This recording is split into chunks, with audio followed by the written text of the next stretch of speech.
मुख्यालय जो रांची है वह एक व्यवस्था है और वह अपना कुछ नहीं चलाना है।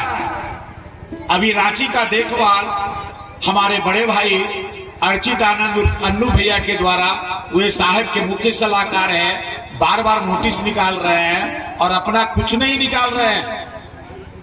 सारा बात साहब का कॉपी डाल रहे हैं और साहब की सारी व्यवस्था चल रही है, अपना नियम कानून कुछ नहीं चल रहा है। साहब का जैसे व्यवस्था था उसी तरह व्यवस्था आज भी रांची में है। रांची जाइए देखिए, साहब जैसे चाय पीते थे, चाय उस टाइम जाता है, नाश्ता जाता है, भोजन जाता है, फिर शाम में नाश्ता जाता है, चाय जाता है, भोजन जाता है और साहब खाते हैं। साहब के रूम में डेली शाम में चादर बिछता है, डेली मच्छरदानी लगता है, मच्छर वाला कोयल जलता है, चप्पल रखा जाता है, फिर सवेरे मच्छरदानी खोल के सरिया के रखा जाता है। साहब हैं, कहीं नहीं गए हैं साहब। हमको आपको जांचने की जरूरत है। साहब सबों के शरीर में है, साहब सभी के घर में है। आप आजमा के देखिए, जब भी महादेव का काम करते हैं, घर से निकलते हैं तो महादेव से पहले दया मांगिए कि हे महादेव दया कीजिए, जा रहे हैं गुरु कार्य में। साहब दीदी को कह के जाइए कि हे साहब दीदी जा रहे हैं गुरु कार्य में, थोड़ा मदद कीजिए। देखिए आपकी बात लोग कैसे सुनता है। और जहां भी चर्चा में जाइए, आपका मात्र एक उद्देश्य होना चाहिए कि हे महादेव, हे साहब दीदी, जहां हम जा रहे हैं मेरी बातों को सुन करके 2 कदम लोग शिव की ओर चले। इस मनसा से जाइए, इस मनसा से नहीं जाइए कि हमको भजन गाना है, हमको भजन नहीं दिया तो टीमें चेंज कर देंगे। गुटबाजी से ऊपर उठिए। जो भी गुटबाजी जहां कर रहे हैं वह साहब की बात पर नहीं चल रहे हैं, वह क्षेत्र में अपना चला रहे हैं। साहब इसी कुरन से शरीर को छोड़ दिए।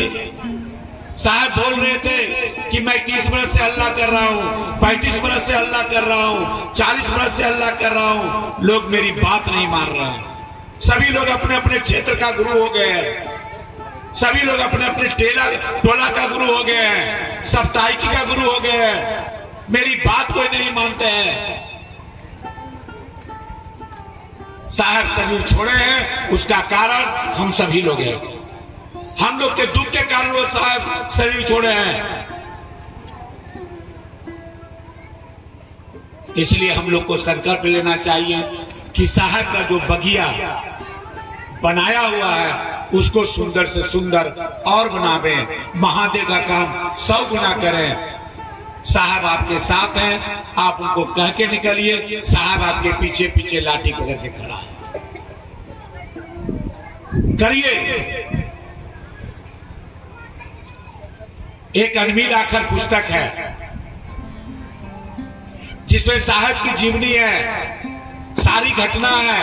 हम लोग को तो बना बनाया फूल मिल गया तोड़ रहे हैं, लेकिन साहब को कितना परेशानी करना पड़ा, उस पुस्तक को पढ़िए, सारी घटना उसमें है।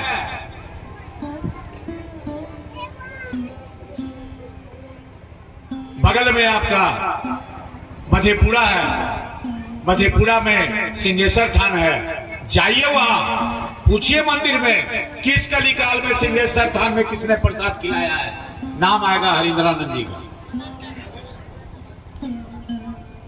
वहां गए, उनके अफसर लोग बोले कि चलिए आपके महादेव गुरु हैं तो जरा रसगुल्ला खिला दीजिए। तो साहब आए और रसगुल्ला कहे कि भाई साहब आप ही रसगुल्ला खरीद लीजिए अपने पैसा से। उस समय 20 रुपया का 50 रसगुल्ला मिलता था। एक पतला रसगुल्ला खरीदाया। साहब आए मंदिर, पंडित थाला लाया, प्रसाद दिया गया, प्रसाद गया चढ़ाने के लिए, चढ़ा के आया, पट बंद किया, बिजली गुम हो गई। पंडित गया पेट्रोमेक्स जलाने के लिए, साहब से इतना बोले इज्जत रखिए,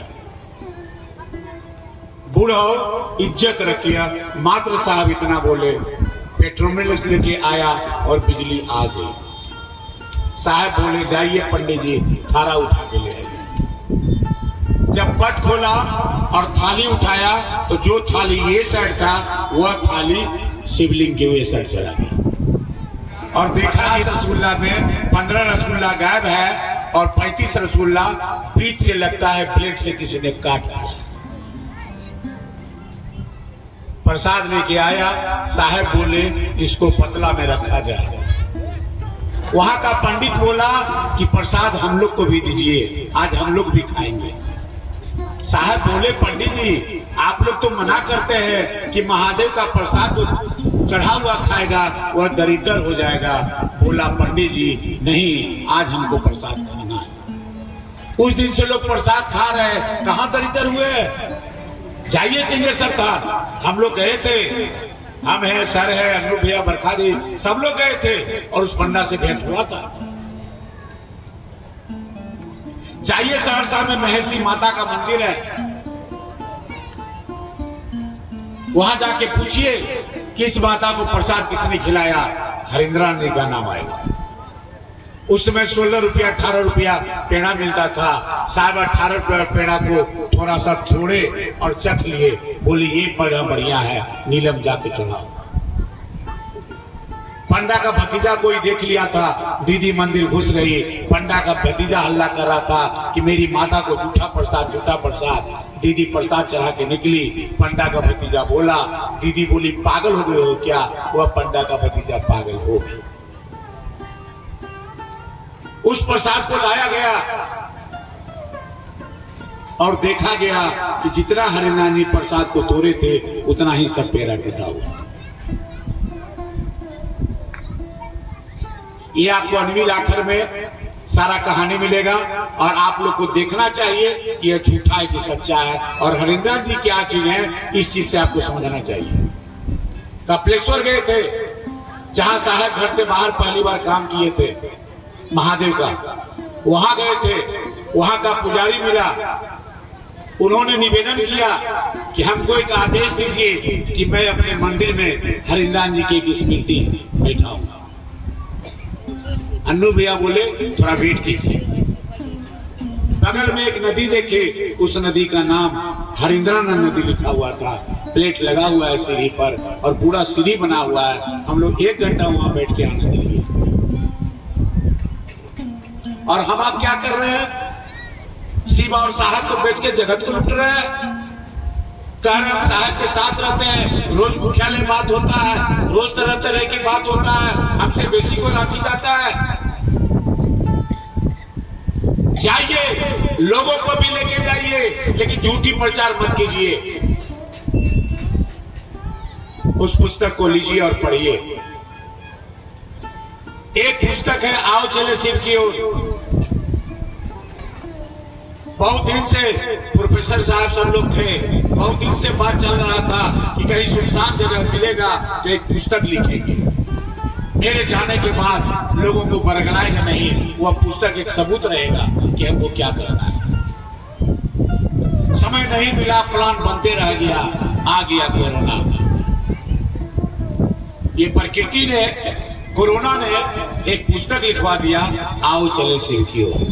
कोई पूछेगा ये पुस्तक कब लिखा गया, तो कोरोना काल में लिखा। उस पुस्तक में 21 आर्टिकल है, सारे जिज्ञासा का समाधान है। किस वेद में, किस उपनिषद में, रामायण में, गीता में, कहां कहां शिव गुरु की बात लिखा हुआ है, उस सब उसमें लिखा हुआ है। सारे जिज्ञासा का समाधान है। दया, चर्चा, नमन, गुरु, सद, जितना भी 21 आर्टिकल है उसमें शिष्यानुभूति भी है। और उसमें एक चैप्टर है आओ चले शिव की ओर। वो जितने जो चर्चा जो फुरफुर उड़ रहे हैं उन लोग को वह चैप्टर जरूर पढ़ना चाहिए और शिव चर्चा में वह पढ़ के सुनाना चाहिए। उसमें साहब ने सारी बात लिख दिया है कि भजन गाने वाला का क्या हाल होगा, चर्चा करने वाला का क्या हाल होगा, शिव चर्चा में फोटो प्रसाद अगरबत्ती लगाने वाला का क्या हाल होगा। सब कुछ लिखा हुआ है, उसको पढ़िए।